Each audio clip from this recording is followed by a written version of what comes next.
Hello বন্ধুরা, গল্প কথায় তোমাদের সকলকে স্বাগত। আশা করি তোমরা সবাই ভালো আছো। আজকের গল্প কুয়োর ব্যাঙ আর সমুদ্রের ব্যাঙ। তোমরা সবাই জানো আমেরিকার শিকাগো শহরে 1893 খ্রিস্টাব্দে 11 সেপ্টেম্বর বিশ্ব ধর্ম মহাসভা অনুষ্ঠিত হয়েছিল। ভারতবর্ষ থেকে অনেক কষ্ট করে স্বামী বিবেকানন্দ এই সভায় গিয়েছিলেন। এই সভায় গিয়ে তিনি ভারত দর্শন এবং হিন্দু ধর্ম সম্পর্কে ভাষণ দিয়েছিলেন। তার ভাষণ শুনে উপস্থিত সকলে একবারে অবাক হয়ে যান। শুধু তাই নয়, তিনি সকলকে ভাই ও বোন বলে সম্বোধন করেন। আমেরিকার বড় বড় খবরের কাগজের পাতায় ছবি সহ তার ভাষণ ছাপা হয়েছিল। এরপর স্বামীজি মার্কিন যুক্তরাষ্ট্রের আরো অনেকগুলি শহরে নানা বিষয়ে ভাষণ দান করেন। ওই ধর্মসভার পঞ্চম অধিবেশনের দিন 15 সেপ্টেম্বর শুক্রবার তিনি ভাষণের মধ্যে এই গল্পটি বলেছিলেন। সেখানে বিশ্বের বিভিন্ন ধর্মের প্রতিনিধিরা উপস্থিত হন। তারা সকলে নিজেদের ধর্মকে শ্রেষ্ঠ প্রমাণ করার জন্য চেষ্টা করছিলেন। স্বামীজি বুঝতে পারলেন এর ফলে ধর্ম সম্মেলনের মূল ভাবটা নষ্ট হয়ে যাচ্ছে। এখানে আমরা এসেছি বিশ্ব মানব ধর্মকে সকলের কাছে তুলে ধরতে। আমরা যদি বোকার মতো নিজের ধর্মের জয়গান গাই তাহলে কি করে আমাদের উন্নতিটা সম্ভব? স্বামীজি বুঝতে পেরেছিলেন যে তত্ত্বকথার মাধ্যমে এসব বক্তব্য প্রকাশ করা ঠিক না। তাই তিনি গল্পটি বলে অনেক অহংকারী বক্তার মুখ একেবারে বন্ধ করে দিয়েছিলেন। স্বামী বিবেকানন্দের বাণী ও রচনা শীর্ষক গ্রন্থে প্রথম খণ্ডে 11 নম্বর পৃষ্ঠায় এই গল্পটি আছে। গল্পটি অনেক আগেকার কথা। সমুদ্রের ধারে একটা কুয়ো ছিল। চারপাশে জঙ্গলে বড় বড় গাছ। দিনের বেলা সূর্যের আলো ঢুকতে ভয় পায়। এই কুয়োর ভেতর বহু বছর ধরে বাস করছে একটা ব্যাঙ। আসলে এই কুয়োর জলেই তার জন্ম। সে কুয়ো ছেড়ে অন্য কোথাও যেতে পারেনি। তাই তার কাছে এই কুয়োটাই হলো তার পৃথিবী। সেই কুয়োর মধ্যে নানা পোকামাকড় লাফিয়ে পড়তো। ব্যাঙ বা গাছি টপাটপ তাদের গিলে ফেলতো। আর ফলে সে বেশ মোটাসোটা এবং নাদুস নুদুস হয়ে ওঠে। খাবার সংগ্রহের জন্য তাকে মোটেই পরিশ্রম করতে হতো না। অলস ভাবে দিন কাটাতো সে। আর ভাবতো, কি মজা, আমি হলাম এই কুয়োর রাজা। কেউ এখানে এসে আমার রাজত্বে ভাগ বসাতে পারবে না। তার মনে আনন্দ হলে নাকি সুর করে গান গাইতো সে। এভাবেই তার দিন কেটে যায় কুয়োর ব্যাঙের। কিছুদিন বাদে সেখানে এসে হাজির হলো বিদেশি এক ব্যাঙ। তাকে দেখতে এই কুয়োর ব্যাঙের মতোই, কিন্তু তার শরীরটা অতটা মোটাসোটা নয়। কুয়োর ব্যাঙ তাকে দেখে অবাক হয়ে গেল, কারণ এর আগে তো সে অন্য কোনো ব্যাঙকে দেখেনি। প্রথমে ভয়ে ভয়ে তাকিয়ে থাকলো বিদেশি ব্যাঙের দিকে। জাত ভাই বলে মনে হচ্ছে কি না, কিন্তু স্বভাবগতিক কেমন তা একবার বাজিয়ে দেখতে হবে। তারপর হঠাৎ ওই বিদেশি আগন্তুকের দিকে তাকিয়ে সাহস করে বলল, তুমি কোথা থেকে আসছো? বিদেশি ব্যাঙ এতদিন সমুদ্রের জলে বসবাস করত। মনের আনন্দে সাঁতার কাটতো সে। হঠাৎ ইচ্ছে হলে দু চোখ মেলে দিত নীল আকাশের দিকে। তার পৃথিবীটা ছিল অনেক বড়। হঠাৎ জলের তোড়ে সে এই বদ্ধ কুয়োর মধ্যে এসে পড়েছে। এখানে এসে না তার প্রাণটা পুরো ছটফট করছে।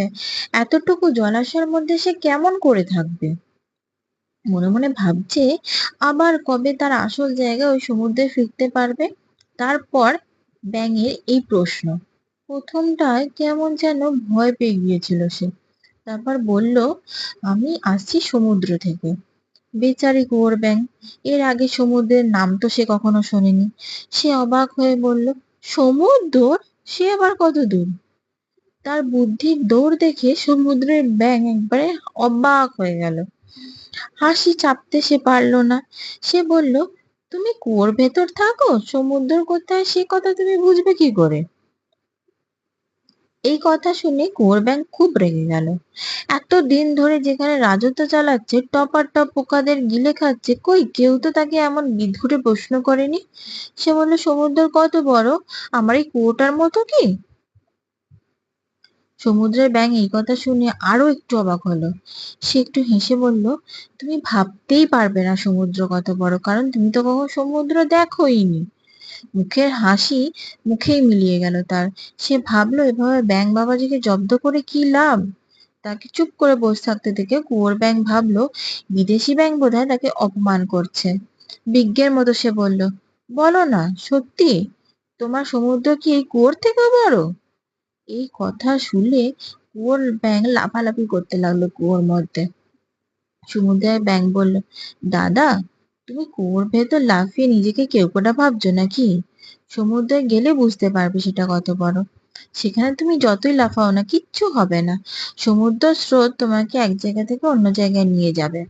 সমুদ্রের ব্যাঙ এই কথার মানে কিছুই বুঝতে পারলো না। কুয়োর ব্যাঙ বদ্ধ জলাশয়ের মধ্যে যতই তার বাহাদুরি, সে ভাবলো খেয়ে খেয়ে আর ঘুমিয়ে ঘুমিয়ে আমার শরীরটা বোধহয় মোটা হয়ে গেছে। আমি কি আর আগের মতো জোরে লাফাতে পারি? তাই বোধহয় বিদেশি ব্যাঙ আমাকে দেখে ব্যঙ্গ করছে। এই বলে সে আরো জোরে লাফালাফি করতে শুরু করলো। সে জানে এই লড়াইতে তার হার মানলে চলবে না। যদি একেবারে সে হেরে যায় তাহলে বিদঘুটে এই ব্যাঙটা এখানে এসে জাঁকিয়ে বসবে, পোকামাকড়গুলো টপ টপ করে গিলে খাবে, আর আমাকে তার চাকর হয়ে বেঁচে থাকতে হবে। না, তা কখনো হবে না। সে বলল, কি, এই যে আমি এতটা লাফালাম, তোমার সমুদ্র কি এর থেকেও বড়? এবার সমুদ্রের ব্যাঙ ভীষণ বিরক্ত হলো। ঝাঁঝালো গলায় সে বলল, দেখো, চিরটা কাল তো তুমি এই কুয়োর মধ্যেই জীবন কাটিয়েছো। এর বাইরে যে একটা বিশাল জগৎ আছে, সেখানে কত রহস্য, কত রোমাঞ্চ, তুমি তার হিসাব রাখবে কেমন করে? কেন মিছিমিছি ছোট্ট গন্ডিটার মধ্যে লাফঝাপ করে আমাকে ভয় দেখাবার চেষ্টা করছো? যেমন আছো তেমনি থাকো, বেশি বাড়াবাড়ি করতে চাও না। এসব কথা শুনে কুয়োর ব্যাঙ তো রেগেই কাঁই। সে কটমট করে তাকালো সমুদ্রের ব্যাঙের দিকে, তারপর চিৎকার করে বলল, তুমি কি আমায় বোকা পেয়েছো নাকি? আমি লাফঝাপ করে দেখাচ্ছি কেন? শরীরটাকে তরতাজা রাখবো বলে। যতই তুমি সমুদ্রের ব্যাঙ করে চেঁচাও না কেন, তোমার কথা তো আমি কিচ্ছুই বিশ্বাস করব না। আমি জানি এই কুয়োর থেকে বড় জায়গা পৃথিবীতে আর কিচ্ছু নেই। আর থাকবেই বা কেমন করে? আর থাকলেই বা আমার কি? আমি তো এখানে দিব্যি আরামে আছি। খাবার সংগ্রহ করার জন্য আমাকে মোটেই পরিশ্রম করতে হয় না। জলের তোড়ে কত পোকামাকড় ভেসে আসে, আমি কপাত করে তাদের খেয়ে নিই। সমুদ্রের ব্যাঙ এবার শান্তভাবে বলল, তুমি কিন্তু মিছিমিছি আমার উপর রাগ করছো। সত্যি তুমি সমুদ্রের যে কত বড়, কি যে তার উচ্ছ্বাস, কি যে বিচিত্র তার রূপ, সে তুমি কেমন করে ধারণা করতে পারবে? তুমি তো কোনোদিনও সমুদ্র চোখে দেখোইনি, দেখবে এমন আশাও নেই। তাই তোমাকে কুয়োর মধ্যেই জীবন কাটাতে হবে। এমন কথা আর কতক্ষণ সহ্য করবে? কুয়োর ব্যাঙ ঘড় ঘড় শব্দ করতে রাগ করতে লাগলো সে। রাগে তার গলা ফুলে গেল। সে আরো জোরে চিৎকার করে বলল, বোকা মিথ্যুক কথাকার, ভেবেছো বড় বড় কথা বলে আমাকে ভয় পাইয়ে দেবে? তুমি বললেই আমি বিশ্বাস করবো যে সমুদ্র অনেক বড় কুয়োর থেকে? ভণ্ড কথাকার, এক্ষুনি আমার চোখের সামনে থেকে দূর হয়ে যাও। এই কথা বলে সে সমস্ত শক্তি সংগ্রহ করে তার পায়ের খুদে আঙুল তুলে নাচতে লাগলো। সে জানে এই আপদ তাকে চোখের সামনে থেকে দূর করতে হবে, না হলে এখানে টেকাই মুশকিল হবে। গল্পের মূল ভাব: আমরা কখনো অহংকারের বশীভূত হব না। যার মন ছোট, তার মনেই অহংকার জন্মায়। যে সত্যিকারে বড় মানুষ, সে সবসময় বিনয় প্রকাশ করে। অপরের বিশ্বাসের প্রতি মর্যাদা থাকা দরকার। এই পৃথিবীতে নানা ভাব নিয়ে নানা মানুষের আবির্ভাব ঘটে। সকলেই তো আর এক পথের পথিক করা যায় না। আমরা কখনো অন্যের ধর্মমতে আঘাত করব না। আমরা কখনো এমন কাজ করব না যাতে মানুষত্ব আঘাত পায়। প্রত্যেক ধর্মের মধ্যে কিছু কিছু সৎ আছে। কোনো হিংসা কথা ধর্ম কোনোদিনও বলে না। সব ধর্মের মূল ভাব হলো সাম্প্রদায়িক সম্প্রীতি। অথচ আমরা বোকার মতো কলহ বিবাদ করে থাকি।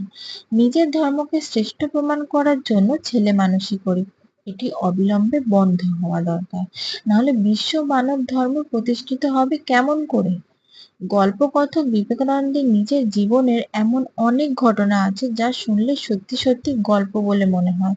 আসলে তিনি একটির পর একটি বাধা এবং প্রতিবন্ধকতা জয় করে শেষ অবধি সাফল্যের স্বর্ণ শিখরে পা রেখেছিলেন। তাই আমাদের বারবার উচিত তার জীবন কাহিনী পড়া এবং তা থেকে উদ্বুদ্ধ হওয়া। বন্ধুরা, আজকের গল্পটা কেমন লাগলো তোমাদের? অবশ্যই আমাকে জানিও এবং আমার গল্পটা শেয়ার করতে আর কমেন্ট করতে ভুলো না কিন্তু।